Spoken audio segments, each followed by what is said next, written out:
안녕하세요 여러분.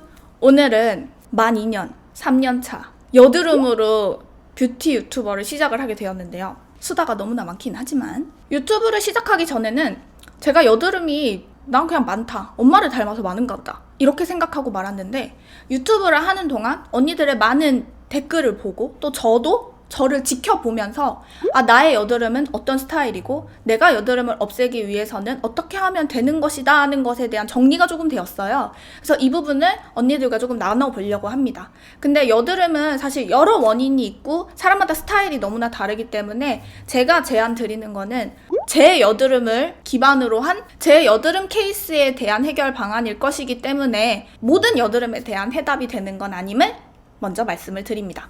먼저 제 여드름에 대한 말씀을 드려야 될 것 같은데요. 저는 여드름이 나는 원인이 두 가지가 있는 것 같아요. 첫 번째, 호르몬성. 여성의 한 달 주기에 따른 그런 호르몬성의 여드름도 있고, 두 번째, 몸의 흐름이 좋지 않아서 올라오는 여드름이 있어요. 저는 소화기관이 그렇게 좋지 않은 편이거든요. 한의학에서는 저를 소음인으로 이렇게 분류하기도 하더라고요. 그리고 저는 어떤 여드름이냐면은 흉터는 없는 여드름이에요. 화농성이라고 말하는 그런 고름이 많이 크게 찬다든지 이렇게 좀 두꺼운 피부에 나는 그런 여드름의 종류는 아니에요. 피부가 굉장히 얇고 홍조가 많이 심한 편이고, 여드름을 짜면 물집을 동반하는 경우가 좀 많고, 물론 고름이 나오는 그런 여드름도 있긴 하지만 전반적으로는 모공을 커지게 하는 여드름은 아니기에 저는 여드름을 오랫동안 알았음에도 불구하고 15년째 여드름을 앓고 있거든요. 근데도 모공은 큰 편이 아니에요. 그래서 모공 고민은 그렇게 있지는 않은, 보시다시피 얇은 피부, 그리고 턱과 이마보다는 볼 쪽에 많이 나는 그런 여드름이에요. 몸이 안 좋아져서 좁쌀을 동반할 때에는 이마 쪽이 쫙 덮기도 하지만 요 정도가 제 여드름의 특성이고요. 피부 특징은 일단 얇아요. 엄청 얇고 솜털은 적은 편은 아니고요. 홍조, 여드름을 일으키는 홍조, 그리고 몸속에서 올라오는 열 때문에 피부 메이크업을 하기가 그리 좋은 피부는 아닙니다. 제 피부는 이러이러한데, 그렇다면 제가 3년간 유튜브를 하면서 그럼 저의 여드름의 해결책은 무엇일까? 이 부분에 대한 이제 말씀을 드리려고 하는데, 호르몬 주기에 의한 여드름은 잠시 났다가 지나가요. 그 기간이 한 일주일 정도 되는 것 같은데, 사실 이 부분은 그렇게 크지 않아요. 왜냐하면 저는 한의사가 아니고 의사가 아니기 때문에 과학적으로 설명을 드릴 순 없겠지만, 저는 여드름이 많이 올라오면 한약을 먹어요. 근데 여드름이 많이 올라올 때 제 몸의 증상이 어떠냐면 가슴 답답한 증상이 와요. 한때는 이게 공황장애인 줄 알았는데 그렇진 않은 것 같고, 소화기관이 너무 안 좋아지면은 이게 순환이 안 되면서 심장 쪽으로 열이 올라오면서 가슴 답답한 증세가 올 수 있다고 해요. 일단 저는 그래서 한약을 먹으면은 이 가슴 답답한 증세가 사라지면서, 한약을 한 번 먹으면 이 여드름이 사라지지 않아요. 여전해요. 근데 좀 부족하다 싶어서 두 번째 먹기 시작하면 그때부터 여드름이 들어가기 시작해요. 소화가 잘 되고 컨디션이 회복이 되면은 피부도 점점 깨끗해져요. 근데 남아있는 여드름 흉터가 저는 빨갛게 남아있는데 그게 사라지기까지는 시간이 꽤 많이 걸리는 편이에요. 피부 재생력이 그렇게 좋지는 않고요. 그래서 유투르 여드름의 해결책은 소화가 잘 되게 몸을 유지하는 것입니다. 하시는 분도 계실 수 있고, 맞아 하시는 분도 계실 수 있겠는데, 제 경험상 저는 그렇습니다. 그러면 제가 여드름이 나지 않으려면 아마 이렇게 해야 할 거예요. 일단 몸의 흐름이 좋게 하기 위해서 규칙적인 생활을 해야겠죠. 좀 일찍 자고 아침에 일찍 일어나고, 그럼 몸이 개운해지니까요. 몸이 피곤하면 소화기능은 더 약해지고, 그리고 소화기능에 관련됐기 때문에 저에게 잘 맞지 않는 밀가루, 커피, 술, 또 어떤 음식이 있을까요? 너무나 기름진 음식, 이런 것들은 먹으면 안 되겠죠?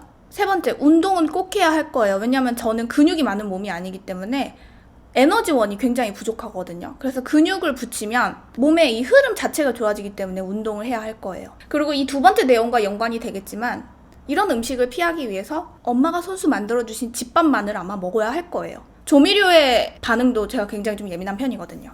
그리고 스트레스를 받으면 안 될 거예요. 왜냐면은 스트레스 자체가 여드름을 유발시키는 것 같진 않아요, 제가 느끼기엔.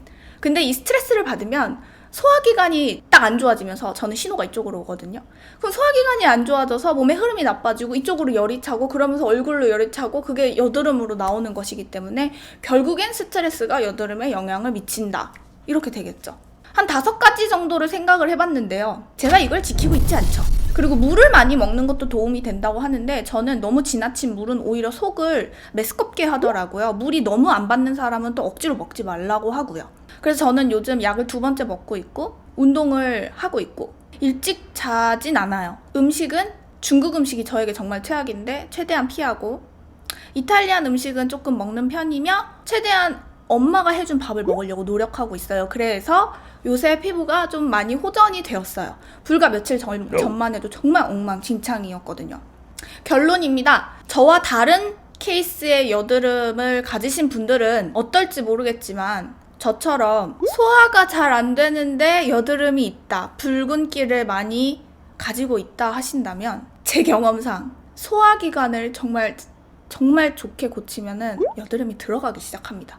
좁쌀도 안 올라옵니다.